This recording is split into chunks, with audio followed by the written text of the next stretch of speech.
The quilts draped across the wagon bed caught the afternoon sun like stained glass windows, each one a masterpiece of colored fabric and careful stitching that represented countless hours of work by hands that still trembled when they remembered better days. Clara Whitmore stood beside her wagon in the dusty street of Oregon City, Oregon Territory, trying not to let the desperation show on her face as townspeople walked past without stopping. It was September 1872, and the autumn air carried the promise of winter hardship to come. She had laid out every quilt she owned except the one on her own bed. 7 beautiful pieces that represented her only marketable skill now that her husband Thomas had been dead for 8 months.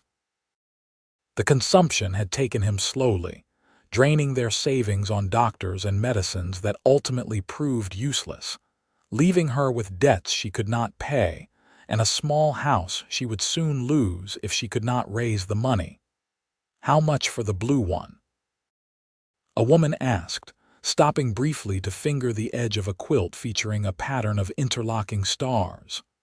$5, Clara said, keeping her voice steady even though her heart hammered in her chest. It was a fair price, perhaps even too low for the work involved. The woman's face pinched. "Too dear for my blood." She walked away, and Clara felt the familiar sting of rejection settling into her bones. She had been standing here since morning, watching the sun climb across the sky and now begin its descent toward the Cascade Mountains in the distance. A few people had stopped to admire her handiwork, to comment on the fine stitching and the boldness of her color choices, but none had reached for their purses or wallets. Oregon City was a growing town, but money remained tight for most folks, and luxuries like handmade quilts often fell far down the list of necessities. Clara was about to pack up for the day when she heard the sound of horse hooves on the packed earth street. She looked up to see a man riding a handsome chestnut gelding, tall in the saddle with shoulders broad enough to carry burdens she could only imagine.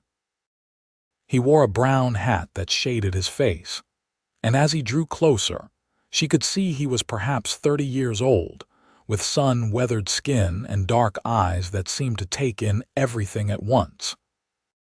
He reined in his horse beside her wagon and dismounted with the easy grace of someone who spent more time on horseback than on foot.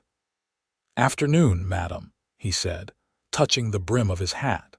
His voice was deep and quiet, the kind that did not need volume to command attention. "Good afternoon," Clara replied, straightening her spine and trying to look like a woman conducting business rather than a desperate widow on the edge of losing everything. The man stepped closer to the wagon, his eyes moving over the quilts with what appeared to be genuine interest.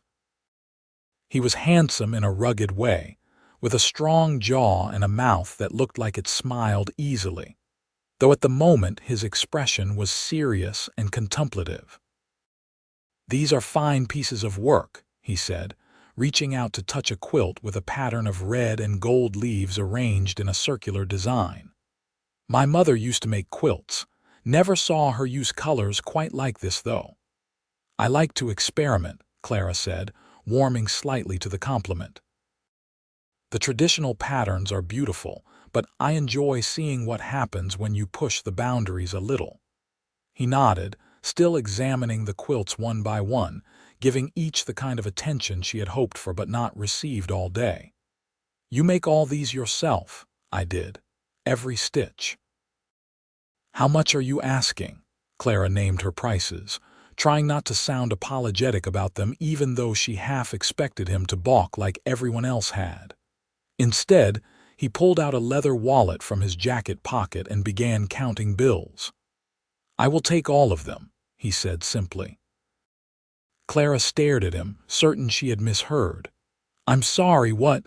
"All 7 quilts. I will buy them all." He looked up at her, and she saw something in his eyes that she could not quite identify. Kindness, perhaps, or understanding, or maybe just the practical assessment of a man who knew quality when he saw it. That would be $35, Clara said, her voice coming out smaller than she intended. It was more money than she had held in her hand since Thomas died, though it still would not cover all her debts. The man counted out the bills without hesitation and handed them to her. His fingers were calloused and strong, the hands of someone who worked hard for a living. "Ethan Nelson," he said, introducing himself properly. "I run a cattle ranch about 10 miles north of here. Been needing some proper bedding for the house, and these are too beautiful to pass up." "Clara Whitmore," she managed, still somewhat stunned by the transaction. "Thank you. You cannot know what this means to me." Something flickered across Ethan's face, a softening around his eyes that suggested he understood more than she had said. "You are the widow Whitmore. Your husband passed last winter, early spring," Clara corrected quietly. "March. I am sorry for your loss. Thomas Whitmore was a good man from what I heard. Worked at the mill, did he not?" "Yes." Clara folded the bills carefully, trying not to let her hands shake. $35. It would pay off the most pressing debt, buy her another few months in the house, give her time to make more quilts or find other work. Ethan began gathering the quilts carefully, folding each one with a respect that surprised her. Most men she knew would have just bundled them up without concern for the fabric or the stitching. "Do you have help getting your wagon home?" he asked. "I can manage. It is not far." "All the same, I would feel better seeing you safely there. These streets can get rough as evening comes on." Clara wanted to protest that she did not need help, that she had been managing on her own for months now, but the truth was that having someone else handle the reins sounded like a blessing she did not have the strength to refuse. "That is very kind of you, Mr. Nelson. Ethan, please." He finished loading the quilts onto his horse, securing them carefully behind his saddle, then helped Clara up onto her wagon seat with a gentleness that made her throat tighten with unexpected emotion. It had been so long since anyone had shown her such simple courtesy. He mounted his horse and rode alongside her wagon as she drove the short distance to her house on the edge of town. It was a small place, neat, but showing signs of neglect that she had neither the money nor the energy to address. The fence needed mending, the porch steps were beginning to sag, and the garden that had once been Thomas's pride now grew more weeds than vegetables. Ethan helped her down from the wagon, his hands strong and sure at her waist. For a moment, they stood close together, and Clara caught the scent of leather and sage, and something uniquely masculine that made her heart skip in a way she had not felt since she was a young girl courting Thomas.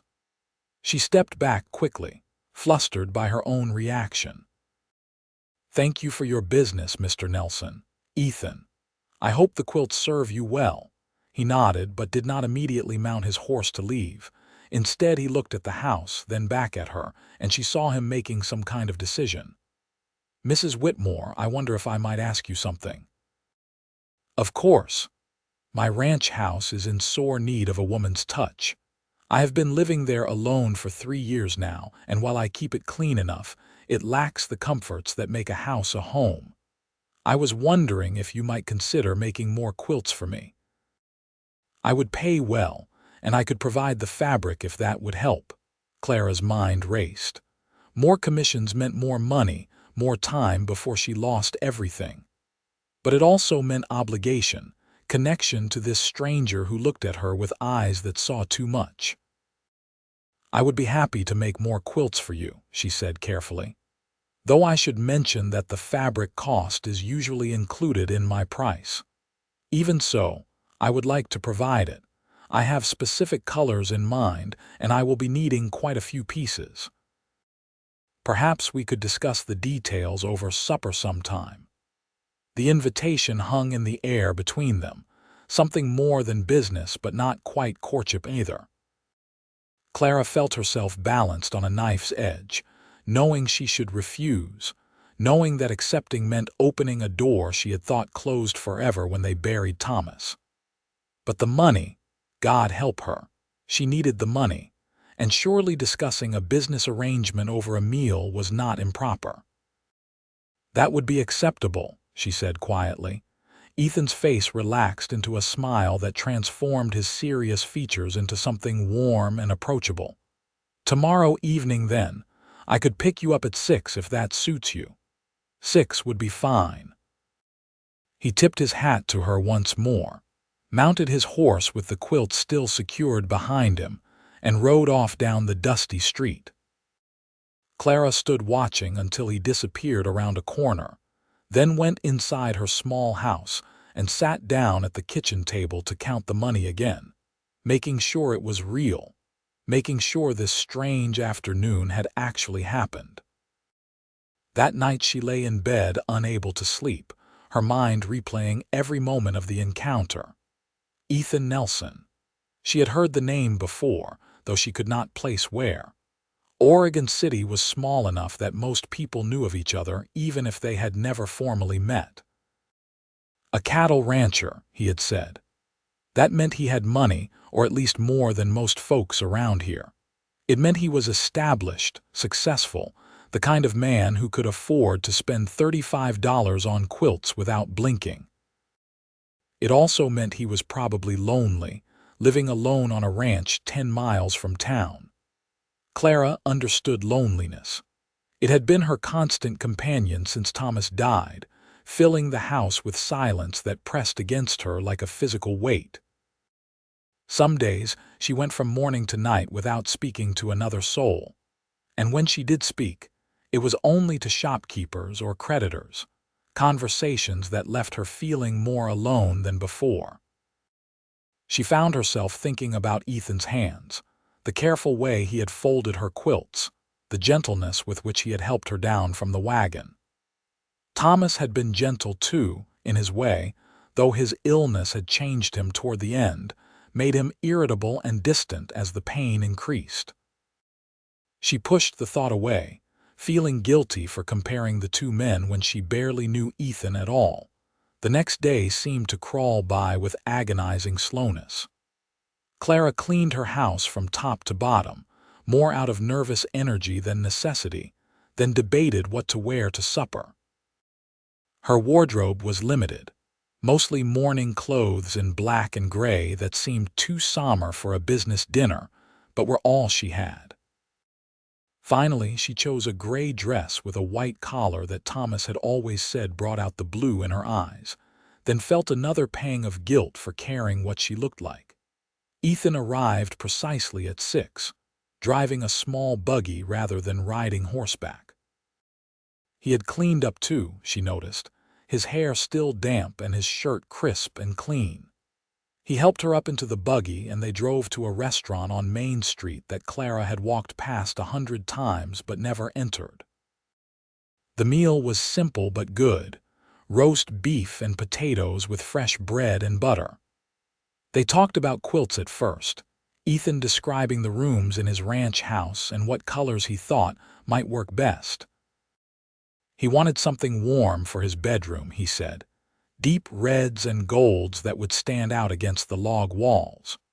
For the guest rooms, he preferred blues and greens, colors that reminded him of the mountains and forests he loved. But gradually the conversation shifted to more personal topics. Ethan told her about growing up in Missouri, learning the cattle business from his father before heading west to make his own fortune. He had come to Oregon Territory 5 years ago with nothing but a horse and enough money to buy a small parcel of land, then built his herd slowly through careful breeding and smart business decisions. "It is a good life," he said, looking down at his plate, "but lonely sometimes. I always thought by now I would have a wife, children, a house full of noise and life.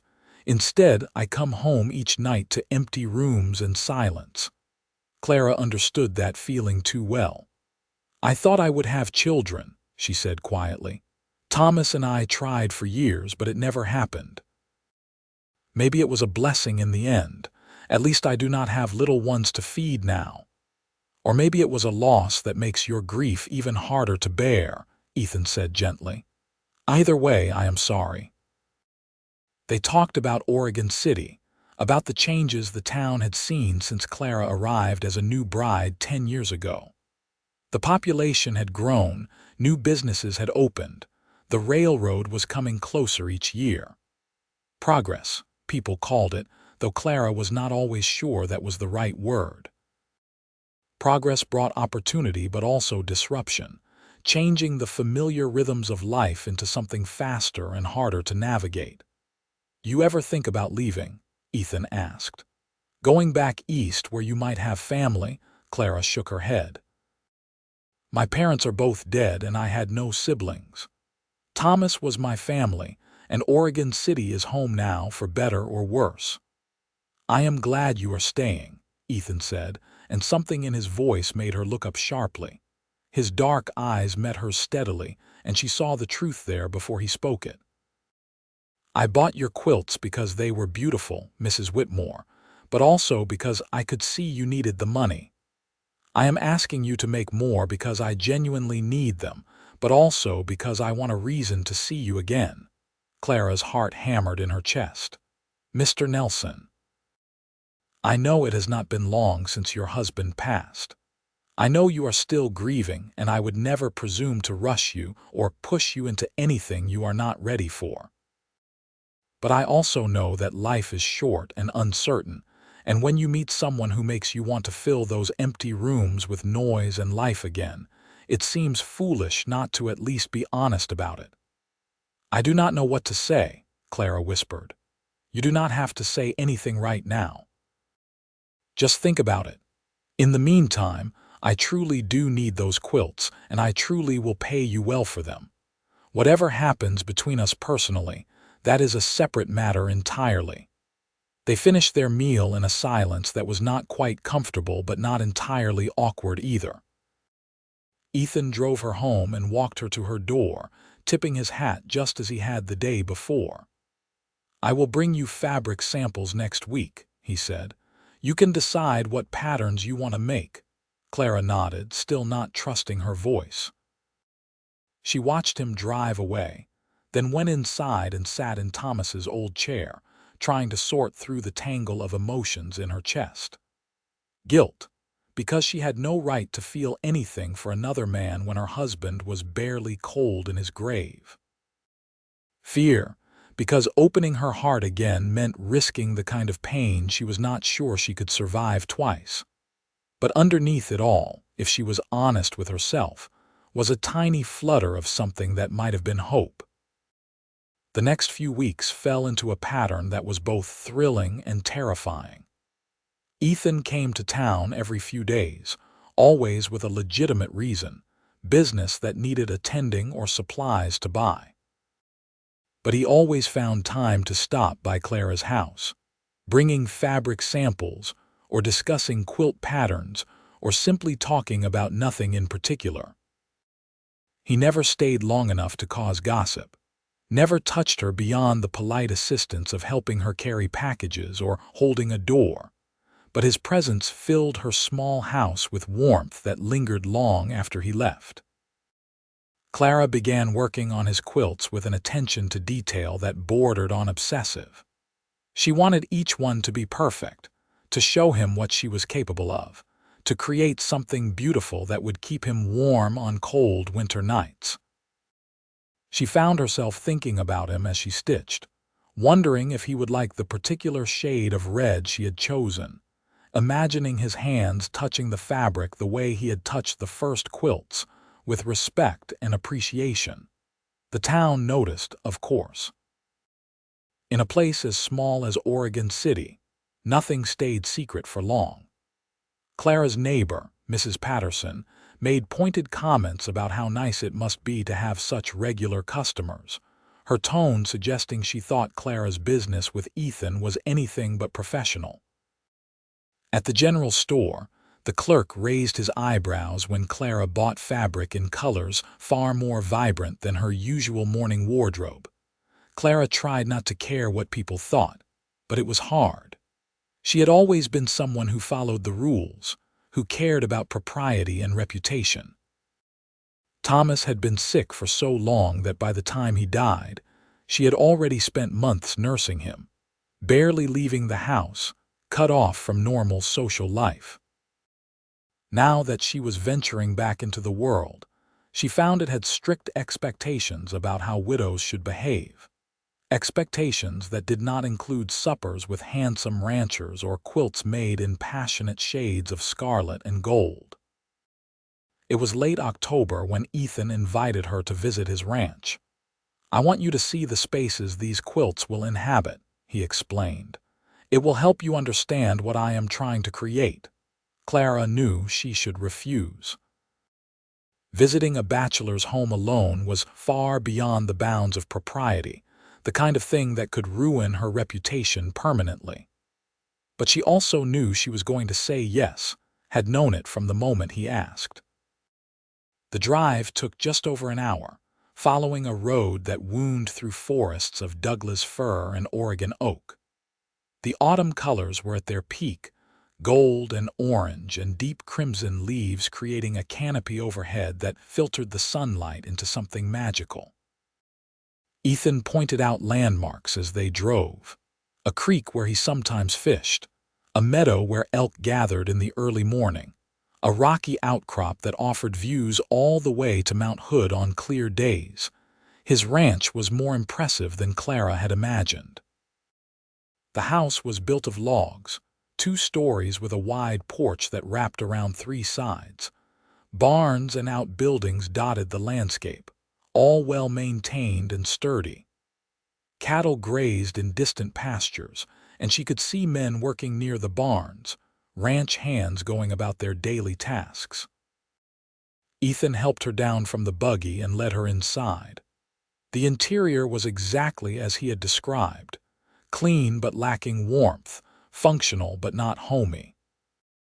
The furniture was heavy and masculine, the floors were bare wood, and the windows had simple curtains that looked like they had been hung without much thought to color or style.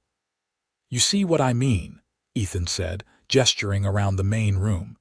"It is a house but not a home."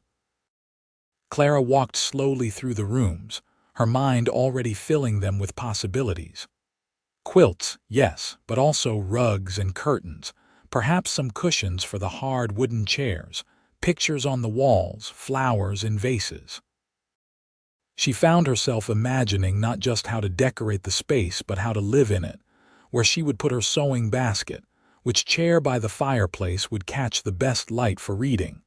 She stopped herself, alarmed at the direction of her thoughts. This was not her home. She was here as a businesswoman, nothing more. But when she turned around, Ethan was watching her with such naked longing that her breath caught in her throat.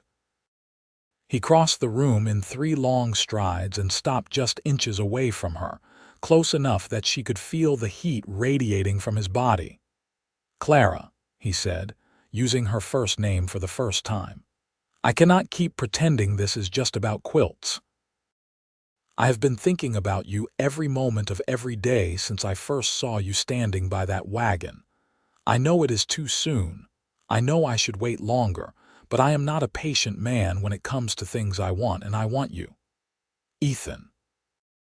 She meant to protest, to remind him of all the reasons this was impossible, but his name came out like a prayer instead of a warning. He cupped her face in his hands, those calloused palms rough against her skin. "Tell me if I am wrong. Tell me you do not feel this too, and I will step back and never mention it again. But if there is any chance, any possibility that you might someday feel for me what I already feel for you, then I am asking you to give us that chance." Clara closed her eyes, fighting against the tears that threatened to spill over. She did feel it. God help her. She felt it so strongly it frightened her. This pull toward him, this desire to lean into his strength and let him carry some of the burden she had been shouldering alone. But was it real or just loneliness masquerading as love? "I am scared," she whispered.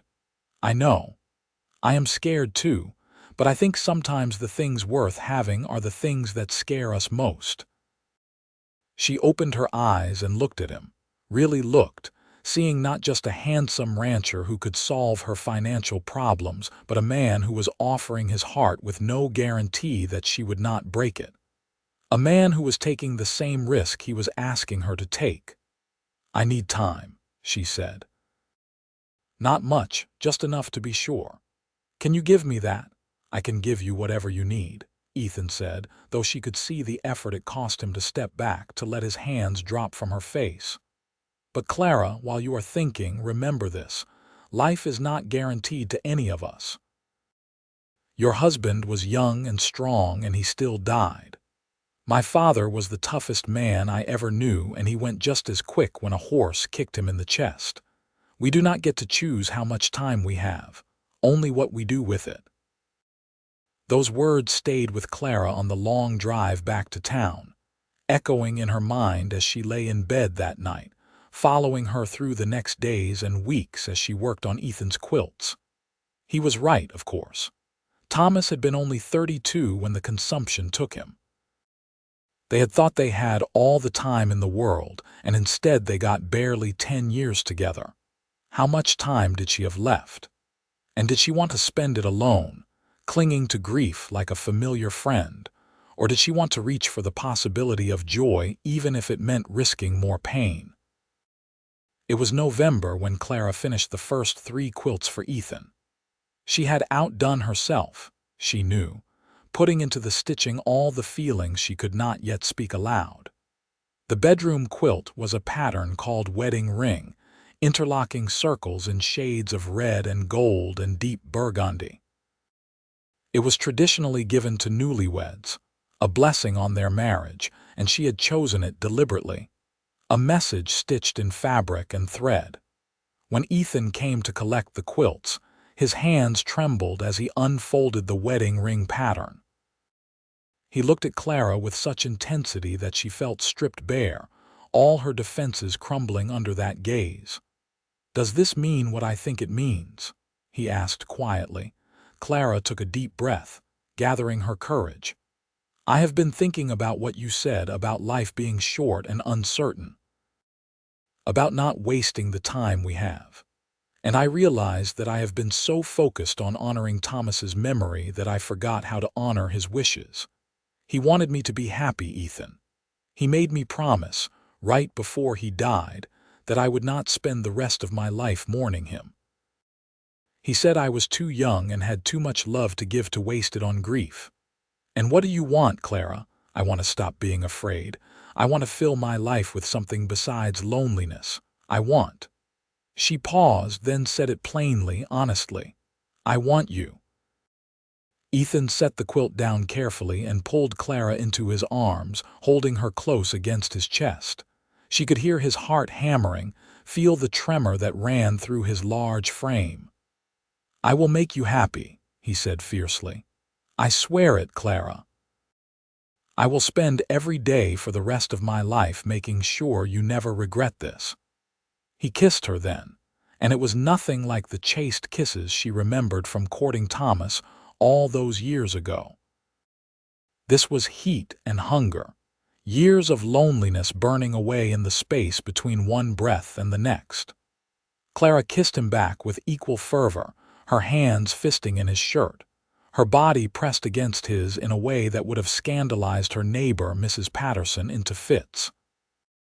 When they finally broke apart, both breathing hard, Ethan kept his forehead pressed against hers. "Marry me," he said. "Not someday, not after a long engagement to satisfy the gossips. Soon, as soon as the minister can arrange it." Clara laughed, the sound bubbling up from somewhere deep inside that she had thought died with Thomas. "Yes," she said simply. "Yes, I will marry you." They were wed 3 weeks later in a small ceremony at the church with only a handful of witnesses. Clara wore a dress she had sewn herself from fabric Ethan bought her, a deep blue that reminded her of the sky over his ranch. She carried wildflowers even though it was late November, and they had cost a small fortune from the greenhouse. Ethan wore a new suit and looked so handsome that Clara's heart stuttered when she saw him waiting at the altar, The minister asked if there were any objections, and Mrs. Patterson stood up in the back pew, her face pinched with disapproval. "This is unseemly," she declared. "Mr. Whitmore has been dead less than a year. The widow should still be in mourning." Clara felt Ethan tense beside her, but she squeezed his hand and turned to face her neighbor. "Thomas is dead," she said clearly, her voice carrying through the small church. "I loved him with my whole heart, and I grieved him honestly. But he would not want me to grieve forever, and I will not dishonor his memory by refusing to live again. If you cannot understand that, Mrs. Patterson, then I am sorry for you." There was a moment of shocked silence. Then the minister coughed and asked again if there were objections. When none came, he continued with the ceremony, pronouncing them man and wife just as the afternoon sun broke through the clouds and flooded the church with golden light. They spent their wedding night at the ranch, in the bedroom where Clara's wedding ring quilt now covered the bed. Ethan was gentle and patient, understanding that while Clara had been married before, this was different, new, something that needed care and attention. They lay together afterward, Clara's head on Ethan's chest, listening to his heartbeat and feeling safe in a way she had not felt since she was a child. "Tell me about him," Ethan said quietly. "About Thomas." Clara was surprised. Most men would not want to hear about their wife's first husband on their wedding night. But she realized this was Ethan's way of accepting all of her, past and present, grief and joy intertwined. So she told him about meeting Thomas at a church social when she was 18, about how he courted her with wildflowers and poetry, about their simple wedding and their dreams of building a life together, about the happiness they had shared before the sickness came, and the long, slow months of watching him fade away. "I think he would have liked you," Clara said finally. "He always admired men who worked hard and treated others fairly, and he would be glad that I am not alone anymore." "I am honored to be trusted with your heart," Ethan said, kissing the top of her head. "Both the broken parts and the whole ones." Winter settled over Oregon territory with unusual harshness that year, snow falling early and often, temperatures dropping until the ground froze solid.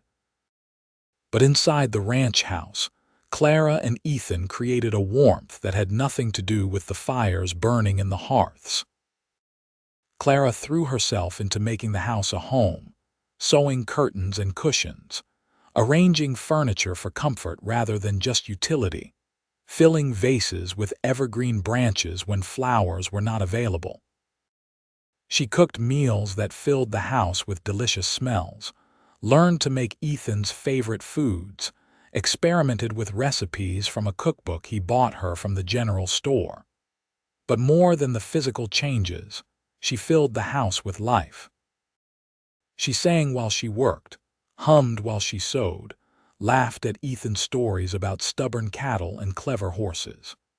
The ranch hands who came to the house for various reasons remarked that the boss seemed happier than they had ever seen him, quicker to smile and slower to anger.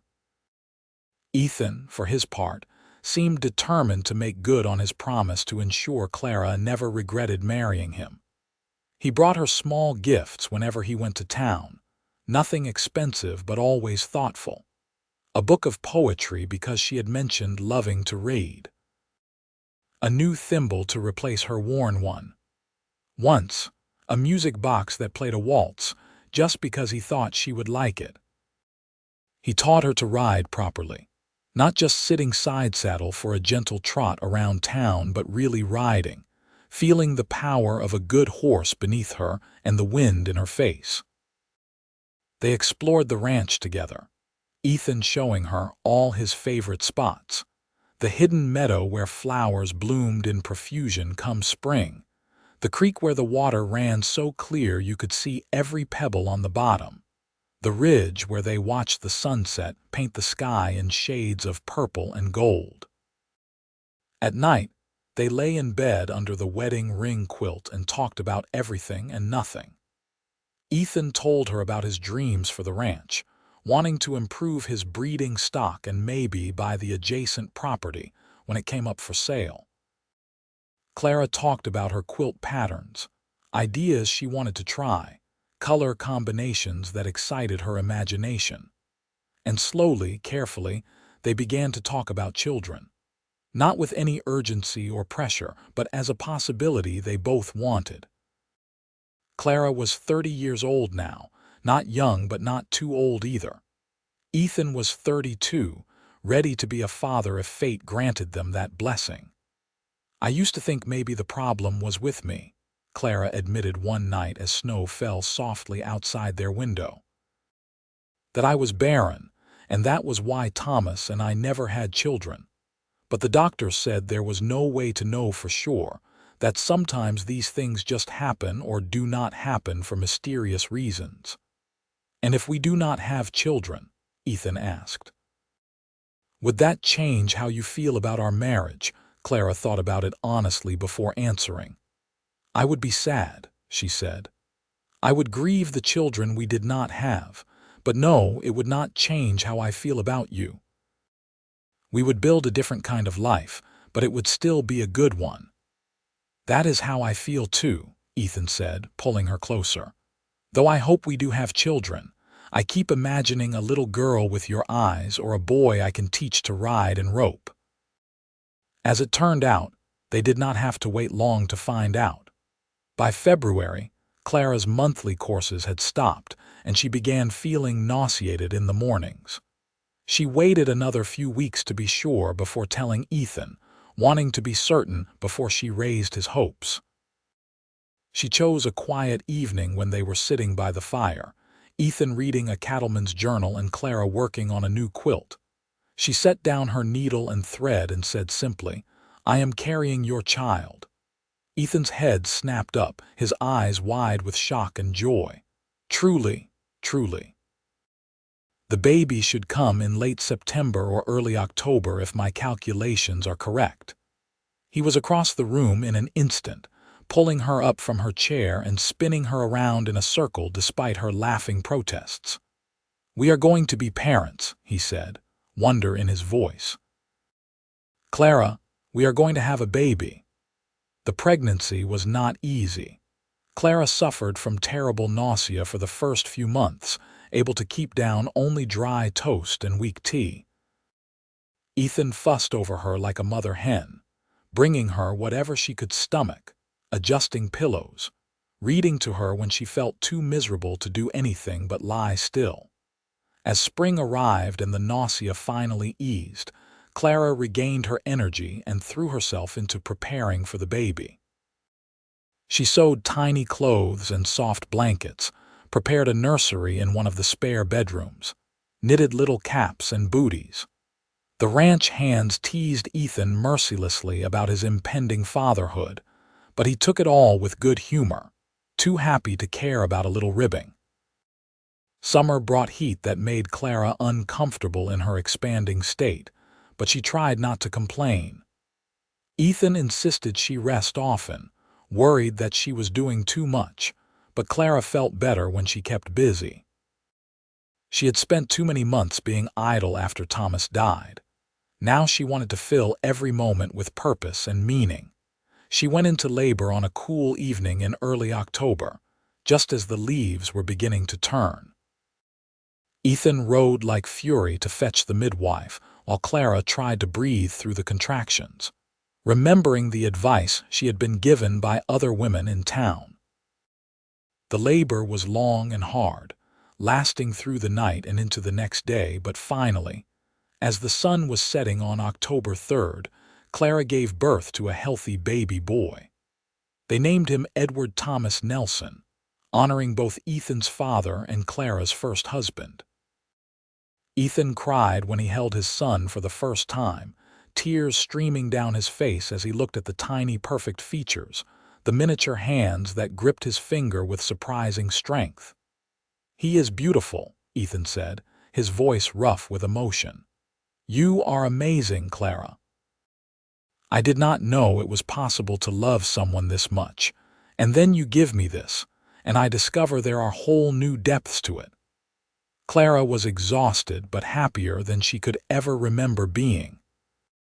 Looking at Ethan holding their son, seeing the love and wonder on his face, she felt the last shadows of grief finally lifting.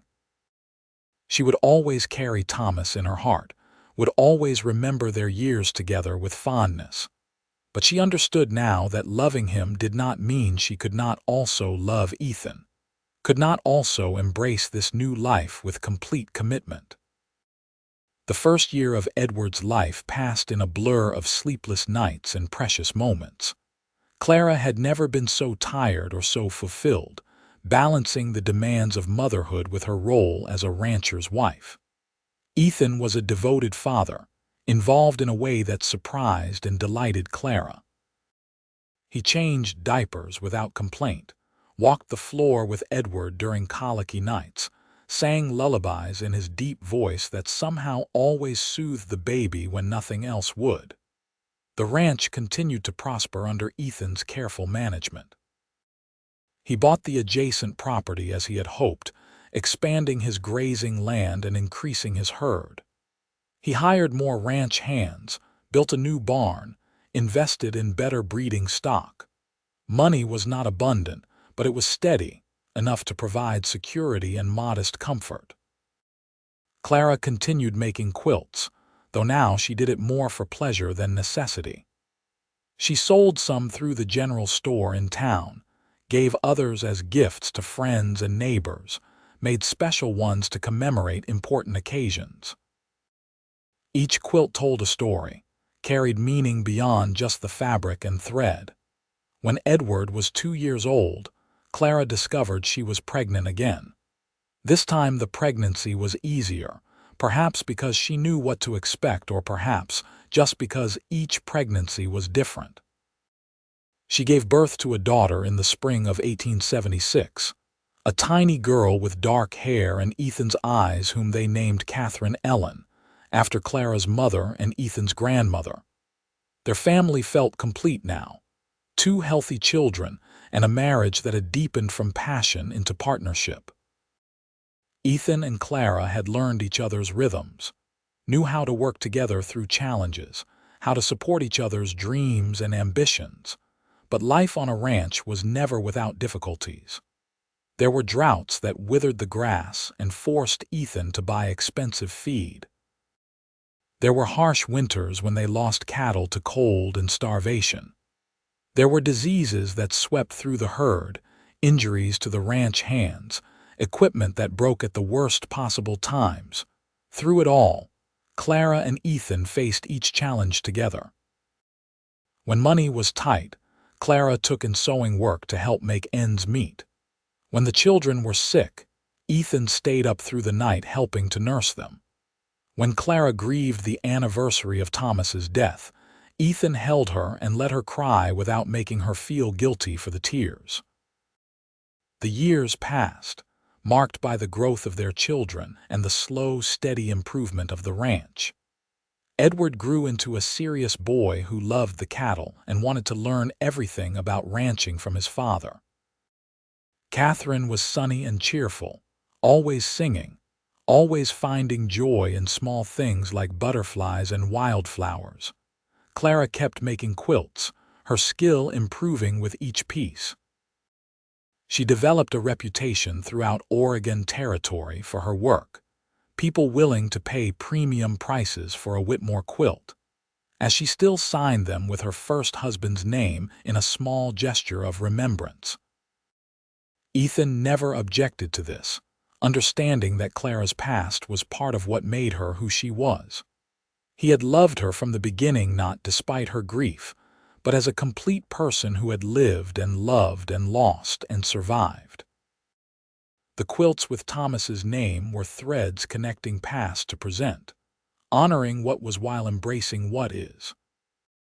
When Edward was 10 and Catherine was 8, Clara discovered she was pregnant once more, a surprise that left both her and Ethan shocked, since they had assumed their family was complete.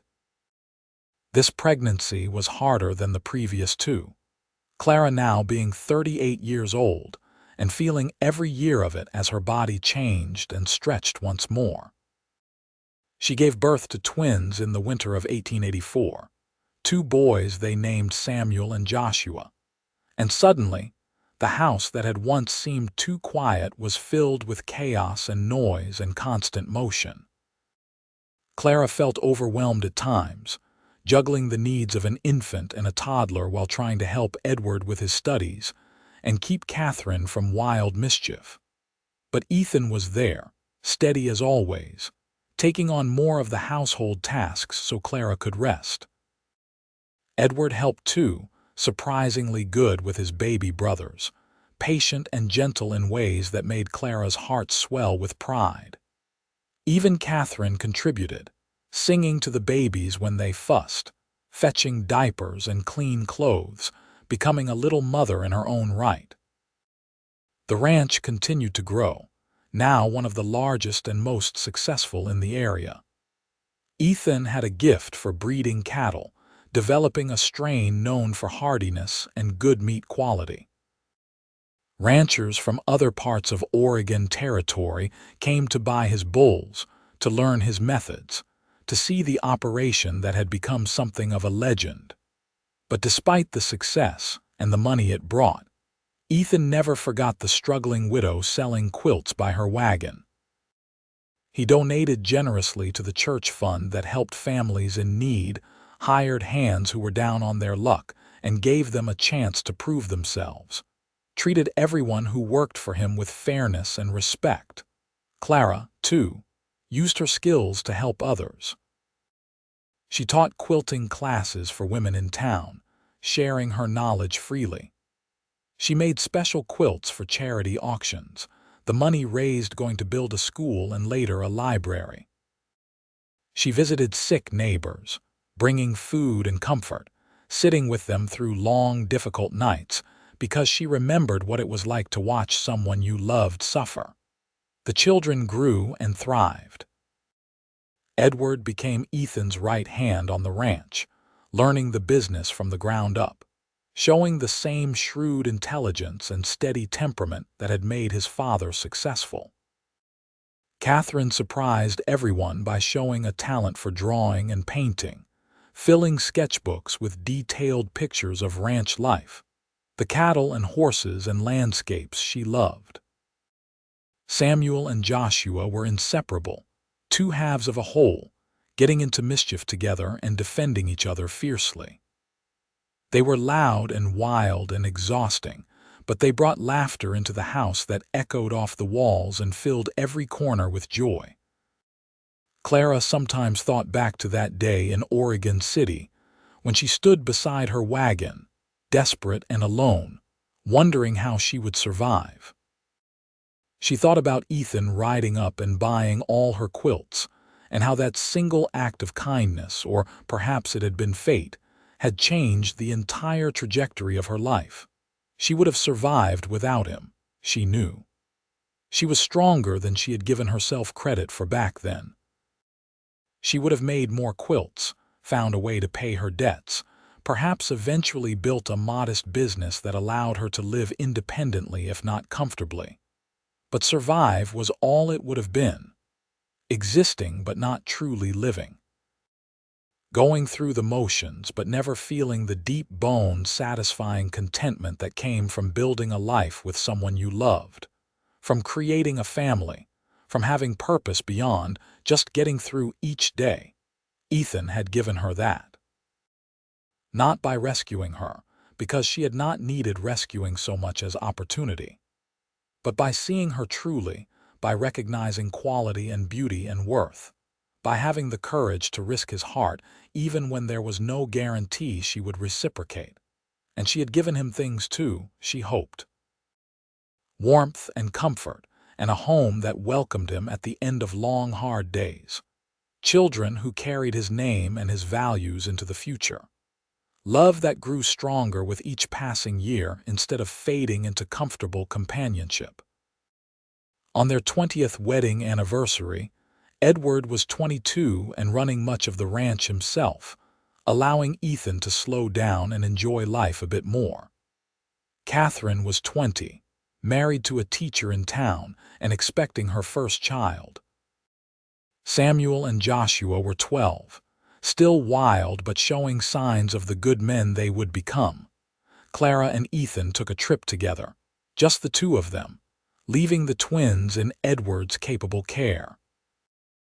They rode up into the mountains, camping under the stars like young lovers, though their bones protested the hard ground more than they once had, lying together in their bedrolls, looking up at the vast canopy of stars.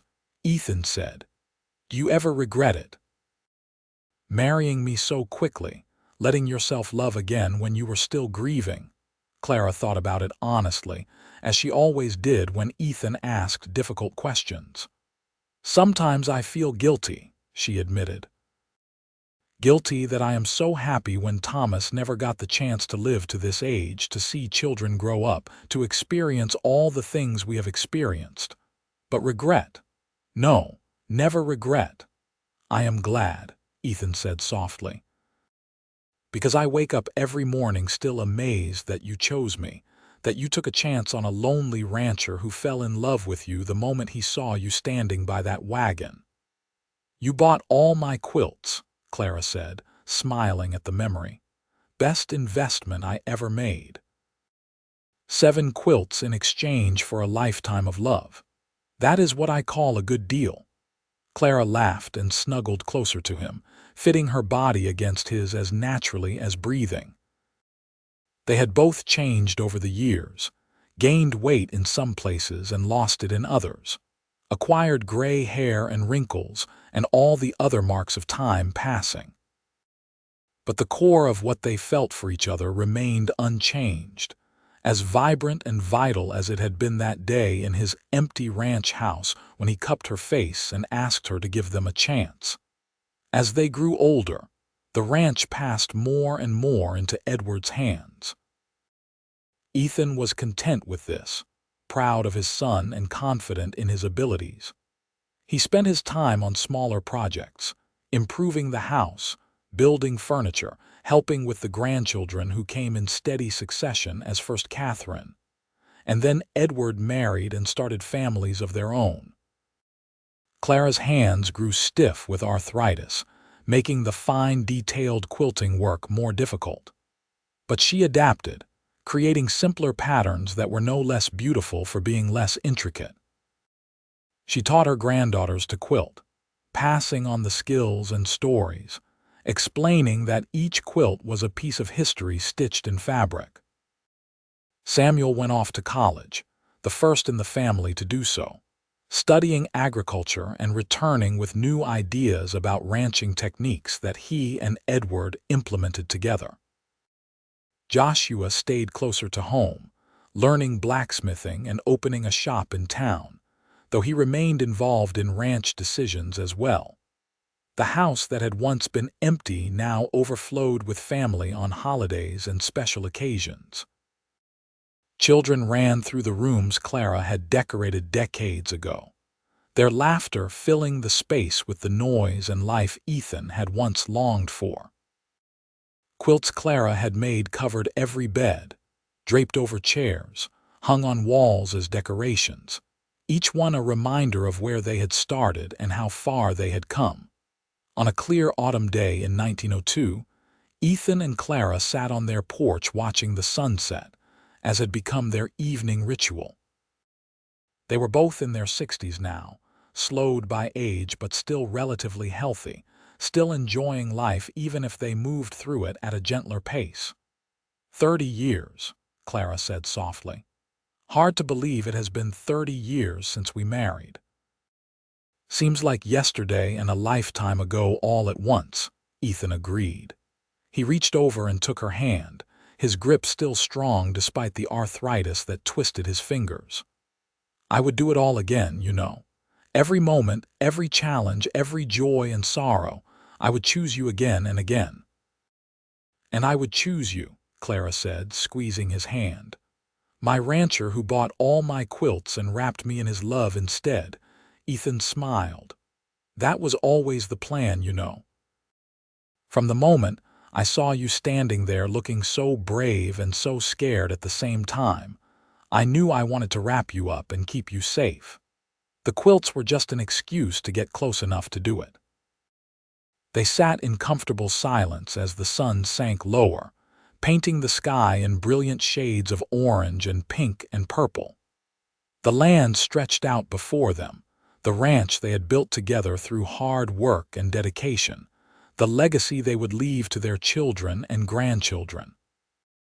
Clara thought about the woman she had been all those years ago, the grieving widow who had believed her life was over at 30. She wished she could go back and tell that woman that life had surprises in store, that love could come again when you least expected it, that second chances were real if you had the courage to reach for them. But maybe she did not need to go back. Maybe every quilt she made, every story she told, every moment she spent loving Ethan and their family was a message to anyone who needed to hear it. That grief was real but not permanent. That loss was painful but not the end. That hearts could break and heal and love again, perhaps differently but no less deeply. As the years continued to pass, they faced the inevitable challenges of aging. Ethan developed problems with his heart. Nothing immediately life-threatening, but concerning enough that the doctor advised him to take things easy. Clara's arthritis worsened, confining her quilting to only the simplest projects, though she continued to design patterns that her daughters and granddaughters executed under her direction. But they also experienced the joys of aging together.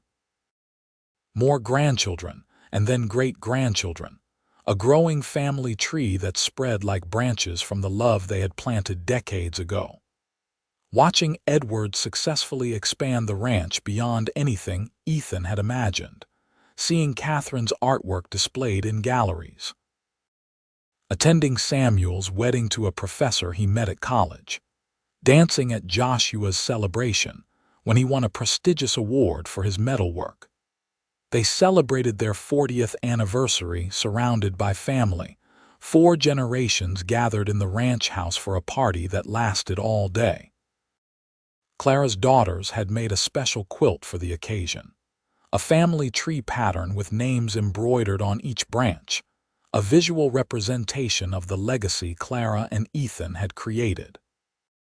Looking at that quilt, seeing all those names, all those lives that existed because she had stood by a wagon selling quilts and a rancher had stopped to look, Clara felt a profound sense of gratitude, not just for the good things, though there had been many, but for all of it.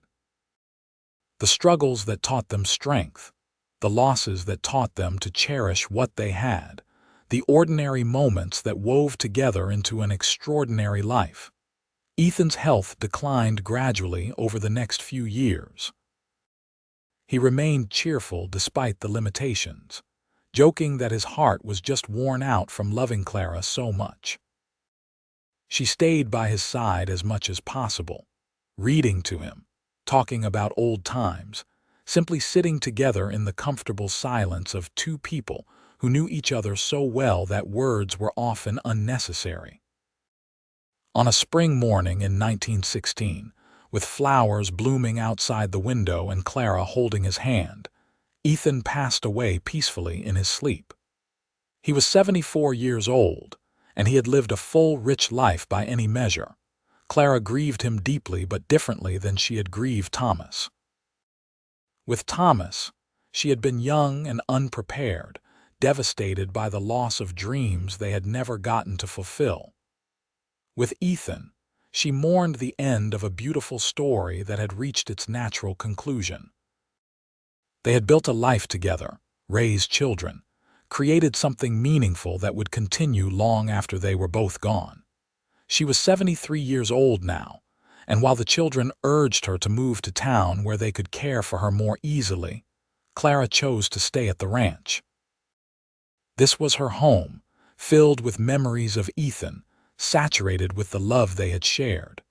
She was not ready to leave it yet. She spent her remaining years quilting when her hands allowed, though now she worked on one final project, a memorial quilt that told the story of her life.